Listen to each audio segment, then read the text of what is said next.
bantu dia mendapatkan pekerjaan di sana gitu. Tapi gajinya dia itu sudah harus dipotong secara langsung untuk membayar pajak selama 3 tahun.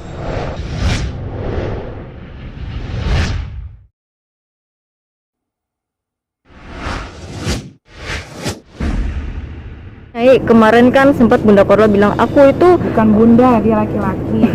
Nggak boleh sebetulnya tahu beritain tentang bencong. dia itu kan bilang kalau dia itu terserah lah katanya aibnya mau dibuka Sekarang mau terserah, gimana kan? kata dia Tapi gitu. dia mau mengakuin nggak? Bukan, itu adopsi anak dari temennya yang perempuan. Bukan, itu bukan anak. Bagaimana dia melahirkan dari mana? Orang dia rahim nggak punya. Dia bukan mandul ya, tapi dia tidak punya rahim. Apa yang bikin gua kesel karena ternyata apa yang keluar dari mulutnya itu tidak sesuai sama yang sebelum yang dia lakukan sebelum seperti sekarang gitu kan.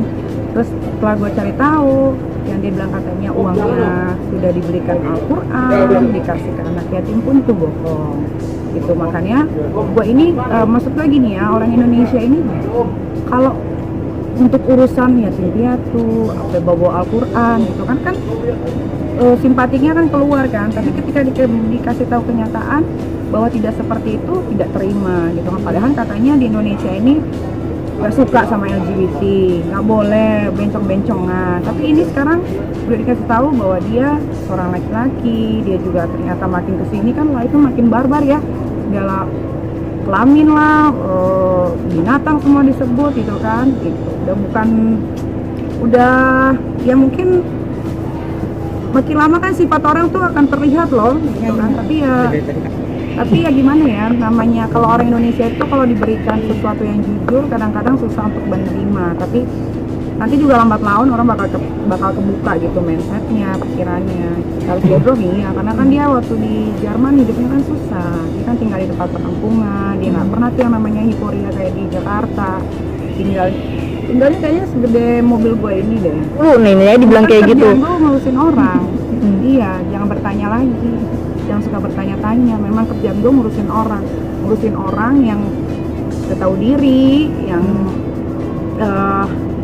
merasa sedang dianggung-anggungkan, merasa di atas, jadinya dia bisa melakukan apa saja. Kalau buat gue orang yang sudah keterlaluan itu harus diluruskan, apalagi si manusia ini kan sudah lupa sama orang-orang yang menolong dia dulunya sebelum kayak gini. Dia lupa, dia blok-blokin semua itu nomor-nomor. Sampai orang yang ngurusin masalah pajak itu betul loh. Masalah pajak itu betul, yang dia tidak membayar pajak sebesar 500.000 euro. Kalau di Indonesia ini tuh sekitar 8 miliar, itu betul. Yang itu juga yang ngebantuin dia aja sama dia maki. Dia maki, dia kata-katain, sampai suruh jilat kemaluannya, itu kan tidak boleh dong. Kan tempat tinggal dia di Jerman itu notabene banyak sekali masyarakat Indonesia yang tinggal di situ, bekerja dan menikah gitu kan. Jadi gampang sekali untuk cari tahu tentang seseorang itu di sana, apalagi sama-sama orang Indonesia. Biasanya kalau udah kesel gue memuncak, gue pasti akan cari tahu seseorang gitu. Gak usah, nanti buat naikin viewers dia doang. Terus dia kan udah mulai turun kan. Jangan, gak usah minta maaf aja sama Tuhan yang udah dia bohongin. Dia memang minta ketemu kok, dia minta ketemu 4 mata, tapi gue gak mau. Gue paling benci sama orang yang lupa daratan, lupa diri. Semua orang yang pernah menolong dia, gara-gara dia viral, diagung-agungkan netizen Indonesia, dia lupakan, dia blok semua. Teman-teman seperjuangannya di blok semua. Dia tidak mau kalau orang-orang itu mengeluarkan siapa jati diri sebetulnya seorang Indra namanya. Sebetulnya si perempuan jadi-jadian ini pun 4 tahun yang lalu pernah cari masalah sama gue sebetulnya, tapi gue sudah lupakan gitu. Waktu itu kan dia kan viralnya di Facebook ya, tapi nggak viral juga, paling penontonnya 1.000-2.000 kayak gitu. Oh Iya, maki-maki gue di Facebook, di live Facebooknya dia dulu. Tapi itu Nyai memaafkan dong. Maafin, pas tiba-tiba ngeliat dia di Instagram, kok udah berubah ya gitu kan. Ternyata berubahnya itu memang dia ada maksud dan tujuan gitu, licik. Tapi dibilang kalau kemarin udah dah nggak mau jadi anaknya dia lagi ya. Memang gue bukan anaknya. Gue anak dari ibu gue. Kalian pada gila ya? Pernah bilang dia harus panggil gue anak dia. Gue ngasih uang karena dia menghibur gue. Gue ngasih uang karena dia menerima tantangan gue. Itu gue nggak pernah bilang lo harus panggil gue dengan panggilan lo ke orang lain. Gak perlu. Berarti dalam artian 100 juta itu Kak Igun yang minta Nyai Ya balikin kan dan ada, Nyai- komennya kan udah pada di screenshot sama netizen-netizen. Bukan dari Bikin aja duit. Nyai ya, Nyai yang Karena nyuruh. tercetus dari mulut gua. Tapi kalau dia mau membalikan uangnya, Iya. sangat gue terima karena jadinya pun setelah gue cari tahu ternyata kenapa dia setiap disawer selalu bilang transfer sajalah ke rekening ini karena ini saudaranya dia, nanti akan disalurkan untuk membeli Al-Quran, memberikan santunan ke yatim piatu. Ternyata tidak. Kenapa dia selalu bilang transfer ke rekening Indonesia?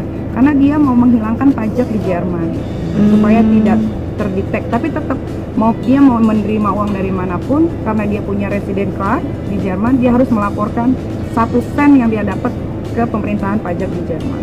Kamu tahu jumlah pajaknya kemarin yang kamu sebutin? 500.000 euro, kalau di Indonesia 8 miliar. Itu udah berapa tahun? Itu belum dibayarkan sama sekali. Nah, kenapa dia bisa kerja di makanan siap saji? Karena dari pemerintah itu memberikan dia kelonggaran untuk membayar pajak tapi bekerja di tempat makanan saji siap saji itu. Jadi bukan karena dia bekerja karena dia sendiri, tapi memang pemerintah Jerman yang suruh. Kalau enggak dia masuk pengadilan. Kalau masalah pajak itu di luar negeri itu nggak kayak pajak di Indonesia. Pajak di luar negeri itu ketat banget. Lo nggak bisa bohong, isi rekening lo berapa, segala macam nggak bisa. Itu langsung terdetek gitu. Punya hutang atau Karena itu dia nggak kenapa bisa dia keluar. bisa keluar? Kalian bodoh ya. Dia tuh masih paspornya Indonesia. Paspor dia tuh Indonesia masih. Dia belum warga negara Jerman, tapi dia punya green card yang akhirnya dia bisa menetap di sana. Gitu. Paspornya masih Indonesia. Dan dia dipekerjakan di situ karena dia tidak punya penghasilan. Jadi gini, rumah Jelasin ya, jelasin. iya, rumah penampungan lah kita tahu ngomongnya. Rumah penampungan ini ditutup sama pemerintah semenjak COVID. Berarti dia sudah tidak ada pekerjaan, ya kan? Waktu dia punya pekerjaan di rumah ini aja, dia tidak membayar pajak. Akhirnya dia dapat surat penggeledahan rumah. Ternyata rumah itu bukan milik dia, tapi milik seseorang yang tinggal di Indonesia yang disewakan ke dia. Itu pun dia tidak membayar sewa, itu kan? Nah akhirnya pemerintah bilang di sana, ya sudah maunya bagaimana? Kalau memang mau bayar pajak, kita akan bantu dia mendapatkan pekerjaan di sana gitu. Tapi gajinya dia itu sudah harus dipotong secara langsung untuk membayar pajak selama 3 tahun. Gitu. Kalau balikin duit itu kan gara-gara Kak Igun yang komen udah balikin aja duitnya gitu kan. Ya udah, nggak kalau gue mah kalau udah ngasih sesuatu pantang bagi gue untuk minta balik.